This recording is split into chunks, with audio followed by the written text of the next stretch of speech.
Welcome to Working for Women, the Independent Women's Forum podcast, where we are changing the conversation about women and public policy for the better. Good morning and welcome to IWF's podcast, Working for Women.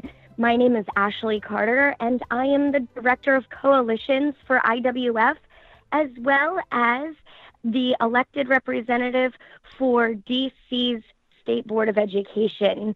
Today, we will be discussing our upcoming Women Lead Summit and our elected women panel, Women in Elected Office, the Need, the Challenge, and the Future. With me today, I have Nan Hayworth. Nan Hayworth is a former Congresswoman from New York's 19th Congressional District. She was elected to that position in 2010 as a member of the Republican Party and leader in the Independence Party.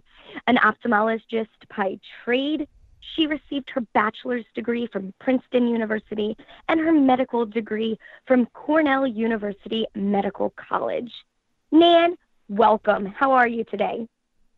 Great, Ashley. I'm so glad to be having this conversation with you. I am too. I think it's a very poignant conversation to be had, especially with our last election. We saw elected representatives, and we saw women on both sides of the aisle, both at our highest levels. And today we see that women make up more than half of the U.S. population, and that we're almost half of the voting electorate. And yet we make up less than 1/5 of representation in Congress. And unfortunately, this week, we even just heard that we'll be losing Congresswoman Ileana Ros-Lehtinen in the next congressional election. So, talking with you, what wonderful. Do you think? I know she really is. It's going to be a shame that we're losing her. Yeah. The first Cuban-born Congresswoman and elected representative in Congress. Now, asking you, obviously, you've been in Congress. You've seen the dynamics there. Do you think we need more women in office? Well, I certainly perceive quite acutely the numbers. And when I was in the House Republican Conference, we women, and I'm the first woman who's also a physician ever to be elected a member of Congress, and still the only one, believe it or not. But there were only 10% of us in the House Republican Conference. There were many more, both in absolute and relative numbers, on the Democratic side, interestingly enough. So some folks phrase the question as, why are there not more women on the conservative side who are engaging in electoral politics, particularly on the federal level? But certainly you can apply to women in general. I think it would be the ideal is for no one to feel constrained that somehow she, since we're talking about women here, cannot run, is inherently disqualified from running. I certainly did not feel that way. And I don't, frankly, get that message from society in general. So I have a feeling it's not that women are being discouraged to run, if you will. I think, if anything, women are being encouraged to run. But I think there are certain factors, and maybe we'll talk about those, that may make it less likely for us to run versus men. Well, you're right. And I mean, following up on that, I'm going to ask, why aren't more women in elected office? And what are some of the barriers women face both to running and then once they are in office? Because we see that women, when they run, they win at equal levels as their male counterparts. So why aren't more women running? I think, Ashley, I think it's the same reason that we don't see more women in positions, or In some cases, I know in medicine, practicing their profession for careers as long as men do, or along as prolonged, if you will, as continuous a pathway as men do. And quite honestly, and certainly basing it on my own experience most intimately, a lot of it has to do, I think, with the way we socialize men and women and the family responsibilities that we respectively take on. And I think a lot of women feel constrained in most cases because they have children, and still in our society, for a lot of different reasons, women have the primary responsibility for hearth and home. Not always that way, as we all know. But I do think that holds a lot of us back from a lot of endeavors that we might otherwise do. It affects a lot of career paths. And if you don't get into politics early, if you want to be successful, there's a certain combination of time spent, dues paid, if you will, Ashley, and you're already spending time as an elected in Washington, relationships, networks, as we can easily imagine, and then resources that you can gather from friends or render on your own. And it's harder to do that if you're not on that path from a fairly early stage. And for a lot of women, family responsibilities with great joy, and one hopes in most cases, but intrude on that path. And, it is as it is. So I think that's probably the primary reason that a lot of women don't get involved in politics as frequently and as early and as heavily as they might otherwise choose to do. No, I agree. I agree completely. I've seen it talking to other women myself. Those women, they say they want to run, but after their children are either in school or out of school because they're too busy, raising their family. However, at the same time, they offer a great viewpoint, and it would be fantastic to have more young women, more mothers running for office because their opinions are valued and needed. Another thing. Definitely. Oh, yeah, no, what I found recently, it was very interesting. I was listening to an interview by our Secretary of Transportation, Elaine Chao, and another reason she brought up was what she labeled as the preparation gap.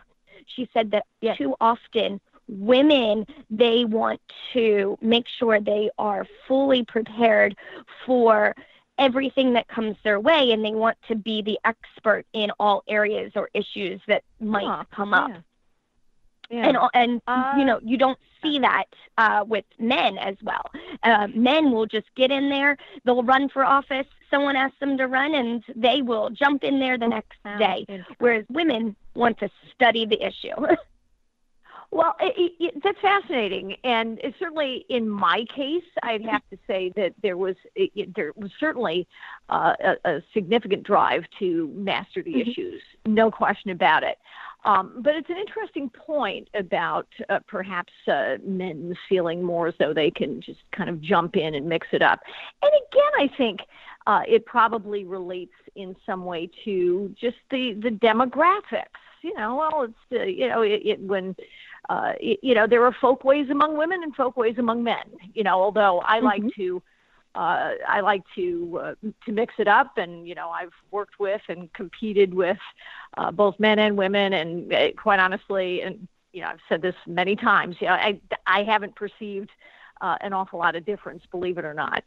People with good hearts and good souls, no matter their gender, are going to be terrific, and there are some with whom one would prefer perhaps not to work, but yeah, I think women clearly are going to be more inclined to step back and examine the landscape if they haven't been a part of it for X number of years. And again, if you're not getting in from an early stage, you don't know what you're facing. So you do want to, I agree with Elaine, there could definitely be an element of hesitation.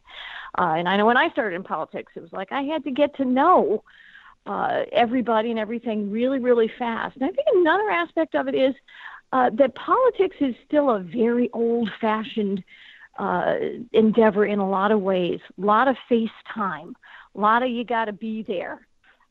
It's marvelous to see how we have been able to expand occupational, professional opportunities for women because of job sharing, because of commuting, if you will, via the internet, remotely. There's so much that we've been able to do with that, and that's wonderful. But it doesn't really work in politics. So that's another distinctive aspect of politics, if you will, that maybe we could change at some point. But right now, it's still, you got to be there. You got to go to the dinners. You got to go to the VFW hall. You got to, if you're talking about elected politics, it's a lot of time away from home and hearth and family. I agree. And as we're sitting here talking about, female candidates, I'd love to ask you what you think makes a candidate successful in his or her run. I especially, here we're talking about women. We're talking about her in that case, right? We're talking about women specifically. What makes a candidate successful? We see that when women run, they oftentimes are elected at equal rates as men. So what makes that particular candidate successful? And I think there may be it's a great question, Ashley, and a highly relevant question. And there is, I would say, a gender distinction there, interestingly enough, and perhaps more so on the Republican side than the Democratic side, because I think on the Republican/conservative side, there tends to be, in fact, it's well known, there's also a more socially conservative aspect to that, which means that there's more of an expectation implicitly among these electorates inherently that you will be more feminine, if you will. So how does that translate?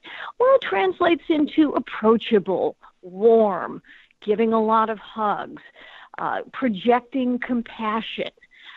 You have to, obviously, it's a great thing to be able to project that you can get the job done, but especially in the social aspects of politics, I think women, and again, particularly on the Republican/conservative side, are expected to be, if you will, sort of the model of, wife, mother, everything you want to see in womanhood, but also capable of carrying out the kind of policy initiatives that we hold dear. And so there is an element of that. I did a lot of hugging when I was on the road, and I enjoyed it. It was genuine, but it was keep that up. Keep that up. Yeah, I agree. I did the same thing over a course of 6 months. It was a lot of hugging. It was a lot of handshakes, the door knocking, really making sure you're getting out there face to face and talking to voters.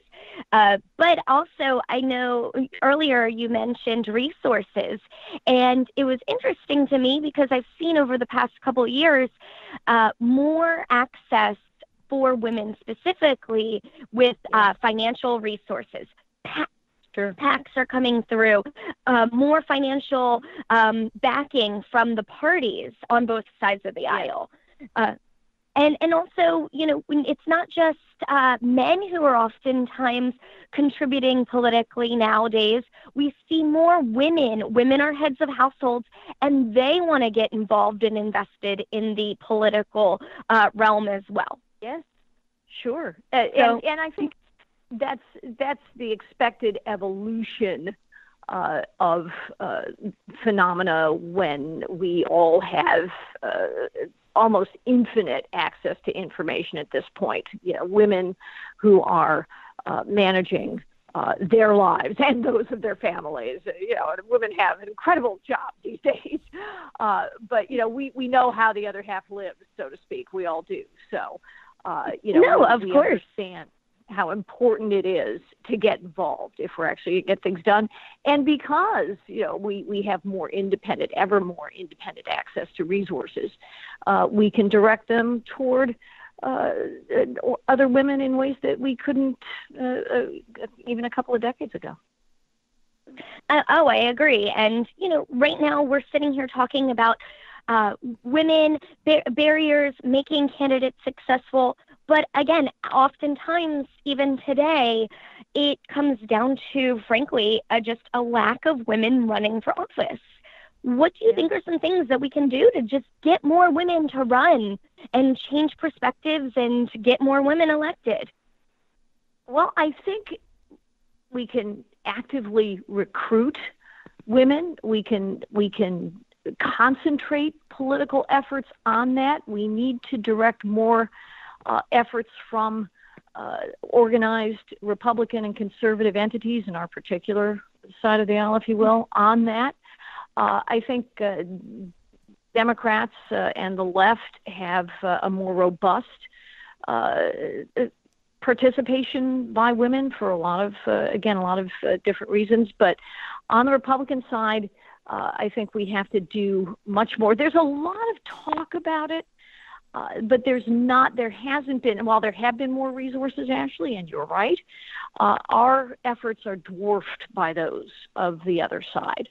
And I think, some of it is, again, because of the established structures and hierarchies and networks of friendships. It's much more of a male-dominated thing among Republicans. And if you ask them directly, they're not going to oppose the idea, I don't think, of devoting more resources to women, but actually making sure that those dollars flow in is very important.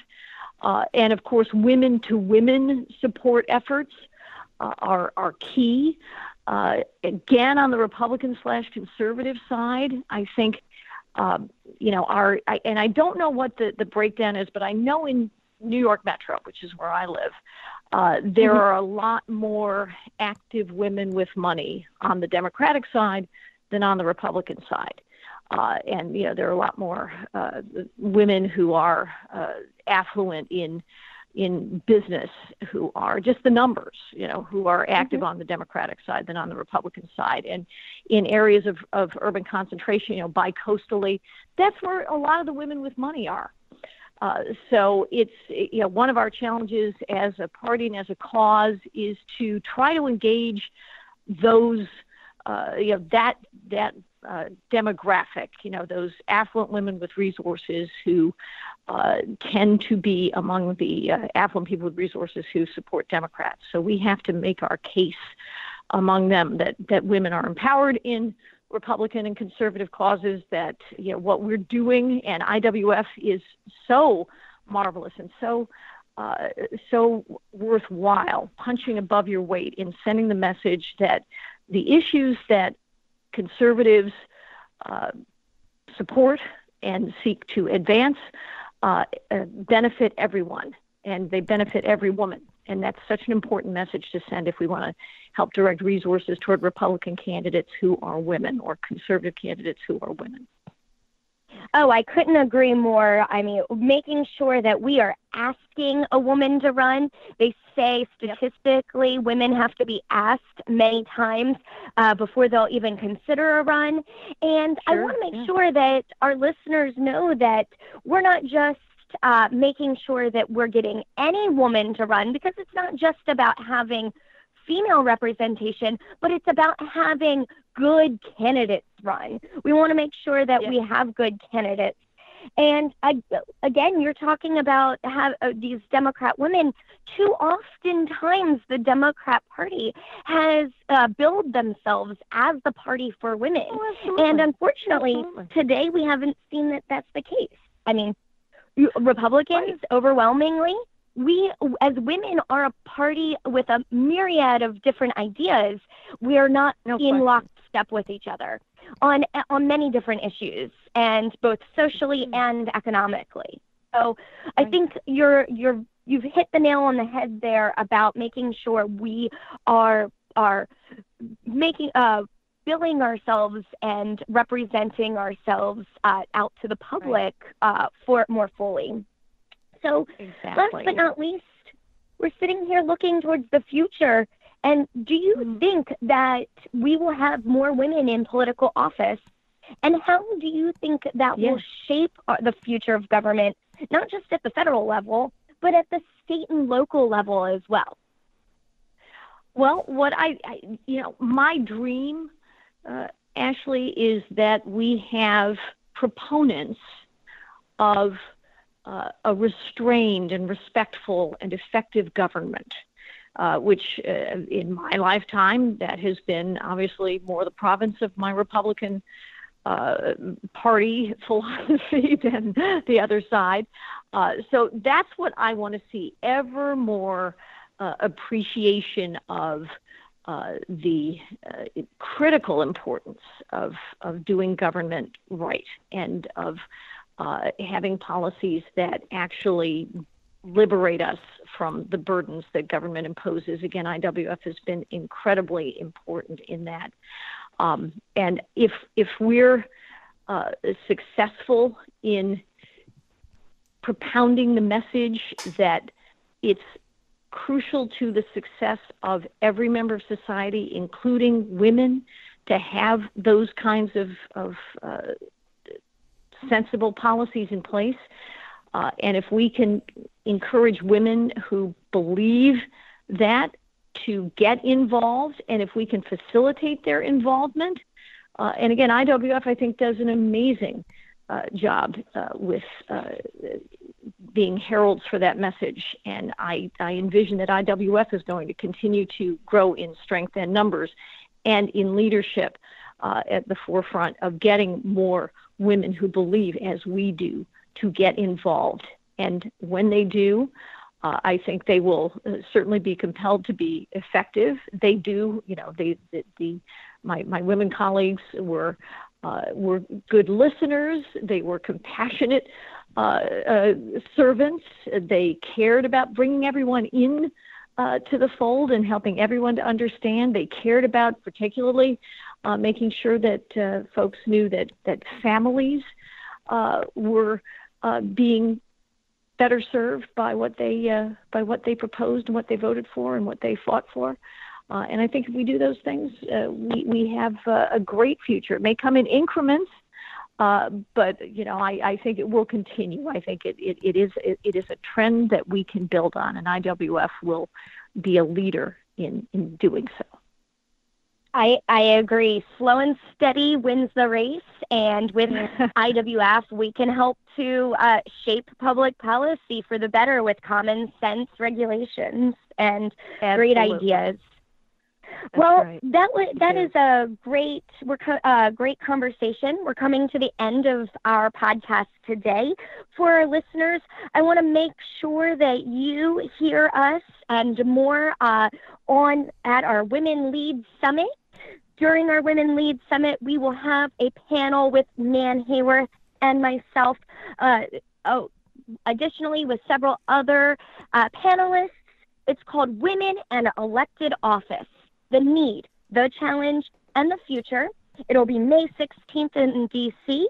You can check out more details on that and the rest of the day by going to www.womenleadsummit.com, or check us out on our website for this and more information at IWF.org. IWF.org. This has been another podcast for IWF, and I hope you enjoy our listening today. If you enjoyed listening to this podcast, please give it a thumbs up, share it on social media, or stop by IWF.org for similar content.